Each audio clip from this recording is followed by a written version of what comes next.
नमस्कार दोस्तों, एक बार फिर से हंसनी एकेडमी में आपका बहुत बहुत स्वागत है। चलिए आइए हम पढ़ते हैं। आज संधि के जो बचे हुए हमारे टॉपिक हैं, लास्ट हमारा है अयादी संधि नंबर 5। अयादी संधि में पहले देखेंगे इसके नियम और परिभाषा को, नियम कैसे काम करता है और परिभाषा इसकी क्या कह रही है। तो इसकी परिभाषा में सबसे फर्स्ट देखते हैं कि लिखा है, इसका सूत्र है एव वयाव, मतलब ये इसका सूत्र है। और देखते हैं कि इसकी परिभाषा क्या कहती है।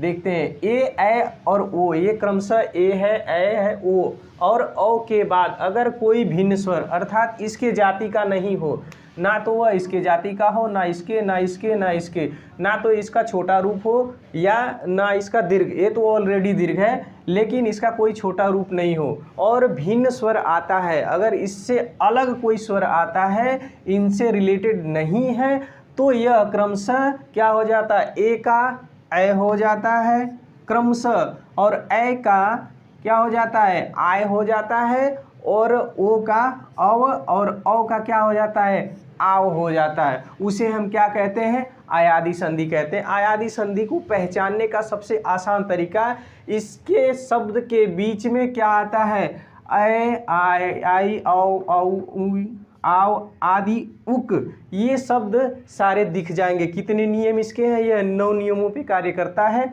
जिसका पहला नियम हम देखते हैं, क्या है, ए धन अ बराबर ए। क्या है पहला नियम, ए धन अ बराबर अ। अब देखते हैं इसका उदाहरण देखते हैं यह कैसे कार्य कर रहा है।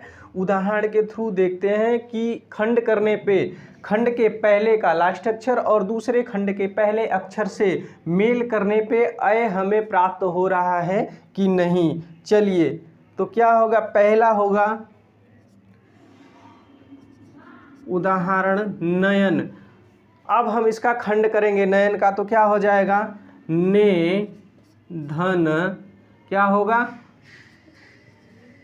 अयन बराबर क्या हो जाएगा, नयन। अब देखेंगे कि हमारा ये ने, इसमें एक ही मात्रा है कि नहीं, तो देख लेंगे इसमें एक ही मात्रा हमें क्या है प्राप्त हो रही है, प्लस अ, अर्थात ने यहाँ पे ए है प्लस ए अ। अब हमने परिभाषा में देखा है कि पहले खंड के लास्ट अक्षर का विजातीय स्वर आता है, अर्थात उसकी जाति का नहीं होता है, तो ए धन अ का क्या हो जाता है, बराबर ए हो जाता है। तो क्या हुआ यहाँ पे, ए इसमें देखने को मिल गया, अर्थात दूसरे खंड के पहले 2 वर्णों का मेल क्या हुआ, ए हो गया। ठीक, ये तो रहा हमारा पहला नियम। चलिए देखते हैं दूसरे नियम को, नंबर 2 क्या कह रहा है, ए धन अ बराबर आय,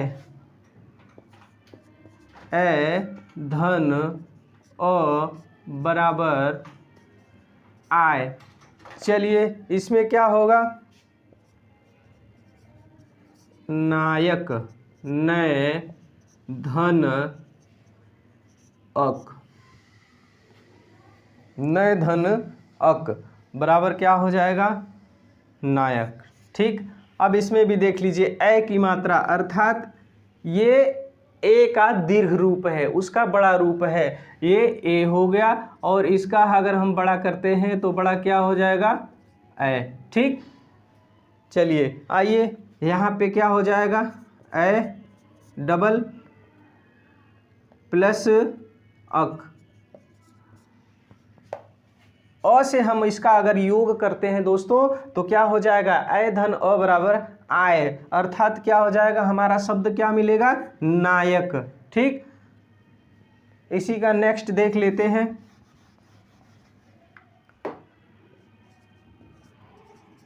विधेय धन अक बराबर क्या हो जाएगा, विधायक। ठीक, विधायक में कौन सी संधि है, अयादी संधि है। किस प्रकार, क्योंकि इसमें ए का हम योग किससे करा रहे हैं, अ से, और नियम हमारा क्या है, अ धन अ बराबर आय, अर्थात विधाय।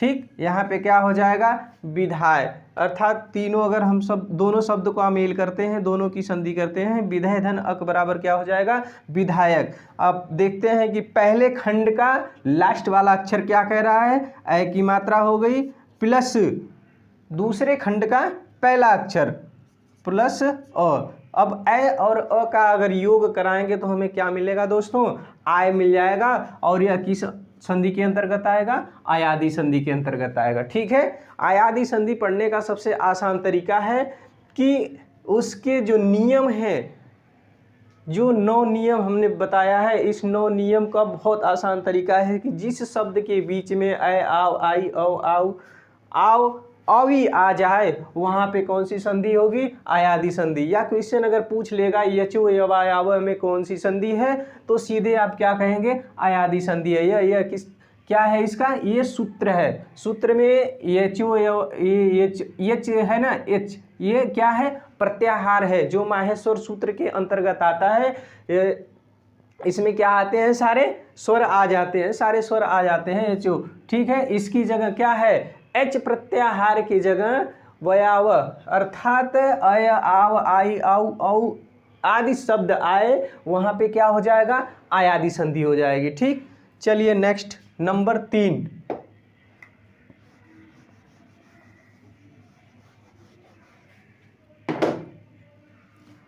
नंबर 3 क्या है, ए धन ई बराबर आई, ए धन ई बराबर आई। ठीक है, नए धन इका, नए धन इका बराबर क्या हो जाएगा दोस्तों, नायिका। नायिका क्या होती है, नायक नायिका, जिसे हम हीरो हीरोइन कहते हैं, उसी का दूसरा रूप हम हिंदी में इसे नायिका भी कहते हैं। ठीक है, ठीक, आइए चलिए देखिए, इसको देखते हैं। पहले खंड का लास्ट अक्षर, इसमें कौन सी मात्रा में मिल रही है, नए, अर्थात इसमें क्या छुपा है, ए। ठीक है, अगर हम इसका खंड करते हैं तो खंड अगर करने की स्थिति मैंने बता रखी है पहले कि कैसे इसका खंड किया जाता है, वो भी देख लीजिए। न हलंत हो जाएगा प्लस ए की मात्रा, ठीक, दोनों मिलके क्या हो जाएंगे, नए, प्लस ई, ये ऑलरेडी स्वर है, प्लस क हलंत प्लस अ। ठीक, ये इसका खंड हो जाएगा। और पूरे इस खंड को मिलाने के बाद हमें क्या मिलेगा, नायिका मिलेगा दोस्तों। तो पहले खंड का पहला अक्षर, अर्थात अगर दूसरे संधि में अगर इसके बाद कोई और स्वर या व्यंजन आता है तो उससे जो अगर 2-3 आ गए तो कहते हैं कि पहले खंड का लास्ट वाला अक्षर और दूसरे खंड के पहले वाले अक्षर से हम योग कराते हैं। वो नियम के अनुसार, अगर नियम के अनुसार योग कराते हैं तो जो शब्द निकल के आता है उससे हम किसकी पहचान करते हैं, संधि की पहचान करते हैं। चलिए आइए देखते हैं, नए धन इका बराबर नायिका। ठीक, अब इसमें नियम हमने क्या लगा रखा है, ए धन ई बराबर आई। अब देखते हैं कि इस नियम के अनुसार हमें इस शब्द में वो चीज़ प्राप्त हो रही है कि नहीं। ठीक, चलिए, नए यहाँ पे क्या हो गया, ए हो गया प्लस ई, हमने नियम दोनों का बना रखा है। ए धन ई बराबर क्या प्राप्त होगा, आई। यहाँ पे अगर आई प्राप्त हो रहा है तो हमें कौन सी संधि मिल रही है, आयादी संधि। चलिए ठीक है, आइए नियम नंबर 4। चलिए नंबर 4 में क्या है, ओ धन अ बराबर अव, ओ धन अ बराबर, चलिए आइए, पो धन क्या हो जाएगा, अन बराबर क्या हो जाएगा दोस्तों, इस संधि के अनुसार क्या हो जाएगा, पवन। ठीक, पवन मीन्स क्या होती है, हवा। जब मैं पर्यायवाची और विलोम शब्द पढ़ाऊंगा तो सारी चीज़ का विस्तृत रूप बताऊंगा। चलिए आइए देखते हैं, प हो गया हेलंत प्लस ओ, ठीक, प्लस अ प्लस न हेलंत प्लस अ, क्या है ये, हिंदी में अगर किसी जैसे पवन हो गया, अगर हम पवन का खंड करेंगे, इसमें पूछेंगे पवन में टोटली वर्णों की संख्या कितनी है। सपोज दैट हमने पूछ दिया या एग्जाम में पूछ दिया कि पवन शब्द में वर्णों की संख्या कितनी है, अगर आपको दे दिया 3, 4 6 8। तो आप कौन सा मारेंगे मुझे बताइए। इसमें ऑप्शन सी सही होगा। क्यों? आप कहेंगे प्रत्यक्ष रूप से तो सर दिख रहा है 3 ही है, तो 3 नहीं है दोस्तों, इसमें 6 वर्ण हैं। कैसे? अगर हम व्यंजन को बोलते हैं तो व्यंजन को बोलते वक्त हमें स्वरों की आवश्यकता पड़ती है, लेकिन स्वर को बोलते समय हमें किसी व्यंजन या किसी अन्य वर्णों की सहायता नहीं लेनी पड़ती है। अगर हम पवन का खंड करेंगे तो पवन का खंड कुछ ऐसे होगा। पवन प हो जाएगा हलंत प्लस अ। हम अ क्यों लिख रहे हैं? क्योंकि परिभाषा भी कहती है कि किसी व्यंजन वर्ण को बोलने के लिए हमें स्वरों की सहायता की आवश्यकता पड़ती है। तो अगर हम इसका खंड करेंगे तो हम क्या करेंगे? स्वर को बाहर दिखाएंगे। ठीक, प्लस क्या हो जाएगा? व हलंत प्लस अ प्लस न हलंत प्लस अ। कितने हो गए? 1 2 3 4 5 6। कितने टोटल वर्ड हो गए? इसलिए हमारा ऑप्शन कौन सा सही होगा? सी सही होगा। ठीक है, ये तो इसका प्रत्यक्ष रूप है। पवन है जो इसका प्रत्यक्ष रूप है, लेकिन अगर हम अप्रत्यक्ष रूप से देखते हैं तो इसमें हमें 6 वर्ड प्राप्त होते हैं। कैसे? क्योंकि 3 व्यंजनों के संग हमें 3 स्वरों को भी क्या करना है? दिखाना है प्रत्यक्ष रूप से। चलिए आइए हम चलते हैं अपने संधि पे, देखते हैं संधि में क्या स्थिति चल रही है पवन की। चलिए आइए, तो हमने खंड कर लिया। हमें चाहिए क्या? हमें पहला वर्ड ओ चाहिए, पहले खंड के पहले में ओ चाहिए और दूसरे खंड के पहले अक्षर में क्या चाहिए? अ चाहिए। चलो, तो यहाँ हमें पहले में ओ अर्थात ओ की मात्रा मिल गई, दूसरे में ऑलरेडी पहले से ही क्या है? स्वर है। तो दोनों मिलके किसका योग कर रहे हैं? अव का। ठीक, जहाँ पे पहला और दूसरा वर्ड मिलके अव का योग कर रहे हैं वहाँ पे कौन सी संधि होगी दोस्तों? आयादी संधि होगी। ठीक, श्रोधन अन बराबर क्या हो जाएगा? श्रवण। ठीक है, सेम कंडीशन वही है। ओ की मात्रा और अ दोनों मिलके किसका योग करेंगे? अव का। और यहाँ पे हमें क्या मिल रहा है? श्र हलंत प्लस अ प्लस व। ठीक, हलंत प्लस अ प्लस ड़ हलंत प्लस अ, अर्थात हमें किसकी ज़रूरत है? औ की ज़रूरत है। ठीक, तो हमें यहाँ पहले खंड के पहले अक्षर और दूसरे अक्षर से क्या प्राप्त हुआ? औ प्राप्त हुआ। अर्थात हम योग जो करा रहे हैं संधि का पहले खंड के पहले अक्षर और दूसरे खंड के पहले अक्षर से, अर्थात इसमें पहला अक्षर इसलिए बोला जा रहा है क्योंकि ऑलरेडी ये पहला एक ही अक्षर इसमें है। ठीक, दोनों अव का योग करवा रहे हैं और यहाँ पे कौन सी संधि हो जाएगी? अयादी संधि।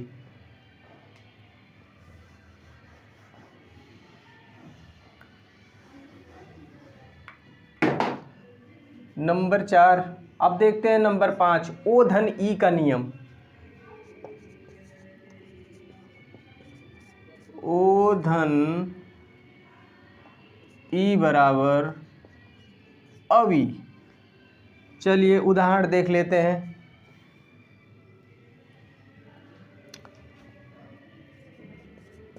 पो धन इत्र बराबर क्या हो जाएगा प्रधान जी? क्या हो जाएगा? पवित्र। ठीक, आइए देखते हैं, नियम देखते हैं। इसमें हमें कौन सी मात्रा मिल रही है?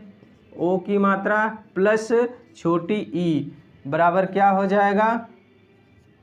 अवी। अवी, वी तो ऑलरेडी है और प में हमारा जो क्या है? प्लस अ, अर्थात अवी। यहाँ पे कौन सी संधि होगी? आयादी संधि। ठीक, दूसरा उदाहरण इसी का देख लेते हैं। गोधन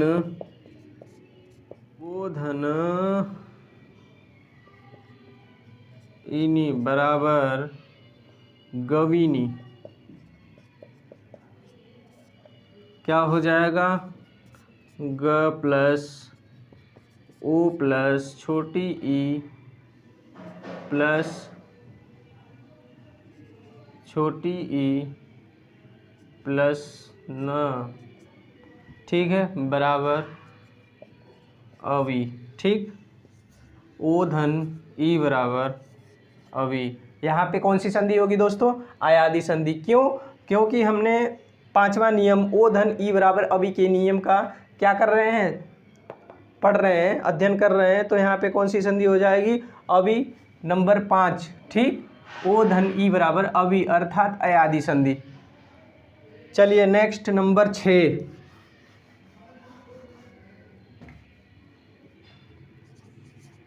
नंबर 6 क्या है? ओ धन बड़ी ई बराबर अवि। ओ धन बड़ी ई बराबर अवि। ओ धन इसका हो जाएगा गो धन ईस बराबर क्या हो जाएगा? गवीस, ठीक, गवीस। अब देखिए इसमें क्या है, हमने छोटी ई का तो पढ़ लिया, अब बड़ी ई का देखते हैं। किसके साथ? ओ के साथ जब हम ई का योग कराते हैं तो हमें नियम क्या बताया गया है? अवि प्राप्त होता है। अब देखते हैं इसमें हमें अवि प्राप्त हो रहा है कि नहीं। अब तो कहेंगे आप लोग एक चीज़ कि यहाँ तो गवीस लिखा है, यहाँ तो अवि है ही नहीं, इसमें है ही नहीं, आता ही नहीं है। तो हमने पहले ही बता दिया, जैसे पवन का हमने खंड करा कैसे, उसमें 6 वर्ड दिखाई दिए, कौन कौन सी? स्वर और व्यंजन दोनों अलग अलग दिखाई दे रहे थे। तो यहाँ पे क्या हम करेंगे, पहले यहाँ से देख लीजिए, गो का ग हलंत प्लस क्या हो जाएगा? ओ। पहला वर्ड हमें प्राप्त हो गया, किसका? संधि के पहले का, ठीक, संधि के पहले खंड का हमें पहला स्वर प्राप्त हो गया। प्लस अब हम क्या करेंगे, हमें इसकी ज़रूरत है दूसरे वाले की। सर दूसरे खंड मतलब दूसरे खंड के पहले वर्ड की ज़रूरत है। तो यहाँ पे ऑलरेडी हमें क्या दिखाई दे रहा है? ये प्रत्यक्ष रूप से क्या? स्वर बड़ी ई। अब प्लस स प्लस अ कर लेंगे, ठीक। अब हमें क्या? दोनों मिल गया। अब जब दोनों का हम योग कराएंगे तो नियम पे हम बाध्य हो चुके हैं, क्योंकि नियम जो बनाए जाते हैं वह किसी आधार पे बनाए जाते हैं, विदाउट आधार वह नियम नहीं बनाया जाता है। अब हम बाध्य हो गए हैं कि ओ धन ई का जब हम योग कराएंगे तो हमें किसी भी हालत में अवि प्राप्त करना है। अगर इसकी जगह अवि की जगह अप्राप्त, आई प्राप्त, आय या अय प्राप्त होता है तो हमारा नियम क्या है? नियम गलत माना जाएगा। क्यों? क्योंकि हम नियम के अनुसार नहीं चल रहे हैं, ठीक। तो छठवें नियम में क्या कह रहा है? बराबर ओ धन ई बराबर अवि। तो देखिए अवि कैसे प्राप्त होता है, यहाँ पे गए हलंत प्लस अ हो जाएगा प्लस वे, ठीक, हलंत प्लस बड़ी ई, ठीक। अब बड़ी ई, अब इन दोनों को अगर हम ऐड करेंगे, इन दोनों को जोड़ेंगे तो वो पे जब बड़ी ई की मात्रा होगा तो हमें क्या मिलेगा दोस्तों? वी मिल जाएगा, ठीक। एक तो मिल गया। अब पहला खंड जैसे हमने करी है, पहले खंड में क्या है? गवीस। अब पहले खंड को देखेंगे, ऑलरेडी क्या? ओ है, ठीक। ओ धन ई बराबर क्या हो जाएगा? वी हो रहा है अवि। और पहला जो इसमें है ग के हलंत के बाद वाला अ अगर हम जोड़ लेंगे तो क्या हो जाएगा? अवि, ठीक। अवि हमें प्राप्त हो गया, अर्थात हमारा नियम खंड के अनुसार सही है। अर्थात जो नियम के अनुसार हमने खंड किया है, संधि की है, वो सही है। और हम फिर किसे टिक करेंगे? अर्थात अयादि संधि को, ठीक। चलिए नेक्स्ट।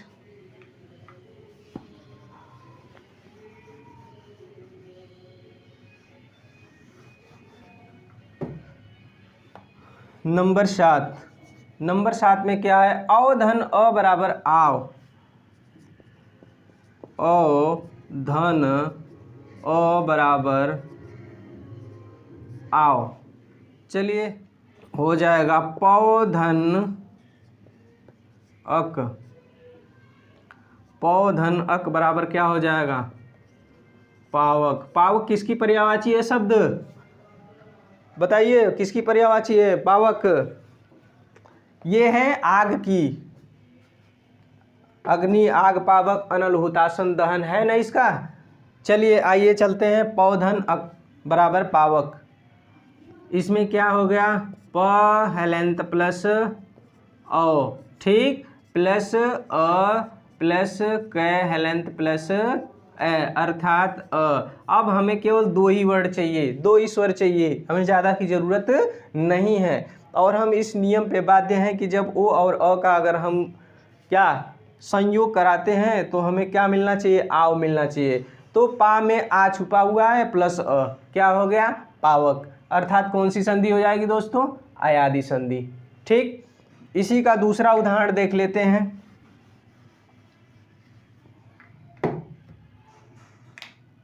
धौ धन अक, धौ धन अक बराबर क्या हो जाएगा, धावक। चलिए देखते हैं, सेम कंडीशन, औ धन अ बराबर क्या हो जाएगा, आओ। कैसे, क्योंकि धौ में क्या है, आ की मात्रा है प्लस व, क्या हो जाएगा, आओ। अर्थात औ धन अ बराबर आओ हमें किस में, धावक वाले शब्द में प्राप्त हो रहा है। अर्थात यहाँ पे कौन सी संधि होगी, यहाँ पे अयादि संधि होगी। ठीक, नंबर 8। चलिए नियम नंबर 8 क्या है, औ धन ई बराबर आवी, औ धन छोटी ई बराबर आवी। ठीक, चलिए इसका देख लेते हैं उदाहरण क्या कह रहा है। भौ धन इनी, भौ धन इनी बराबर भाविनी, क्या हो जाएगा, भाविनी। यहाँ पे क्या है योग, औ धन ई का, औ धन ई का योग है, औ धन ई के योग से हम क्या बना रहे हैं, आवी। ठीक, आवी। यहाँ पे कौन सी संधि हो जाएगी, अयादि संधि, अयादि संधि। क्यों, क्योंकि हमने नियम में क्या पढ़ा है, औ धन ई का अगर हम योग कराते हैं तो अगले क्या शब्द में हमें क्या प्राप्त होता है, आवी प्राप्त होता है। ठीक, तो यहाँ पे क्या हो जाएगा, भावी।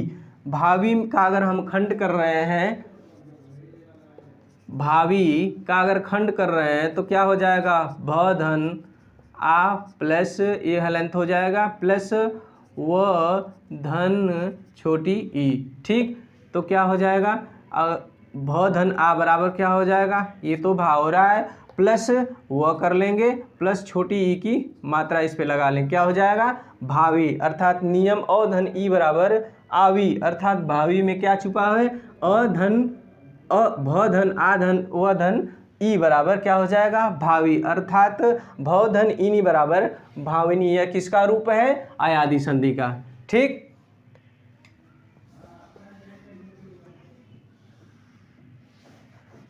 चलिए सबसे लास्ट नियम देखते हैं इसका, 9 नंबर। 9 नंबर क्या है, अव धन उ बराबर उक,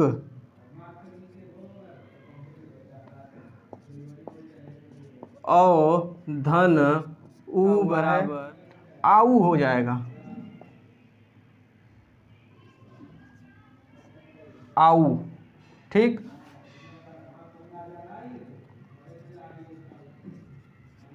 आऊ।